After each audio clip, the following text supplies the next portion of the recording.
It's the 4th of July weekend, and you know what that means. Party time!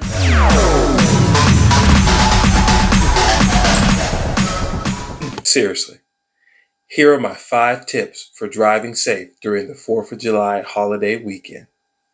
Starting with number 5, don't drink and drive. Don't smoke and drive either. We know at the parties the drinks will not be mixed properly.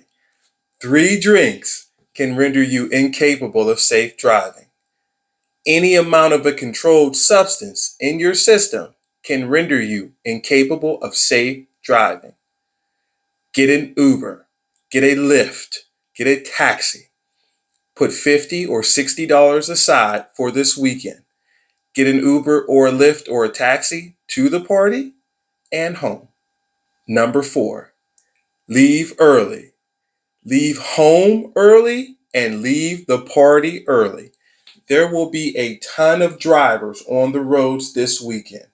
Don't get caught speeding because you left at the normal time, but now you're running late because traffic is backed up. And don't get caught out late during prime time DUI hours.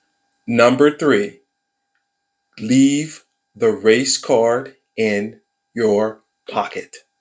If a police officer pulls you over, it's because you committed a violation, not because of your race. It happens to me.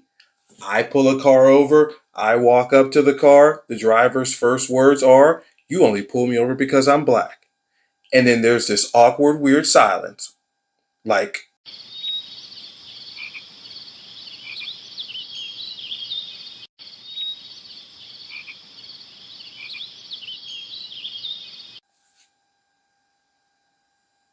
but I'm okay.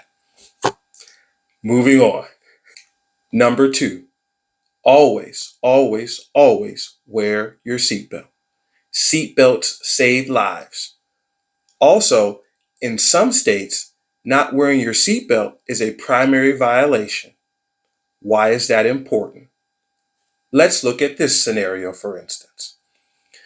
You just left a party where you just had your last drink. You cross paths with a police officer who sees you're not wearing your seatbelt. That police officer, in turn, pulls you over. The police officer walks up to the vehicle, smells the alcohol on your breath, or smells the weed, asks you to step out and perform field sobriety testing. You show signs of impairment and you are arrested for driving under the influence or operating a vehicle impaired. And this all started because you were not wearing your seatbelt. Wear your seatbelt, please. My number 1 tip for safe driving during the holiday weekend is this: be legal. Valid driver's license, valid registration, valid insurance. All 3 of these things need to be in place before you get behind the wheel of a vehicle. Do me a favor. If you don't have it, find someone who does or get an Uber or a Lyft. These are my 5 tips. I want you all to have a happy and safe 4th of July weekend. Party a little for me, not too much, because I'll be working. I'm RC, and this is the Hughes Initiative.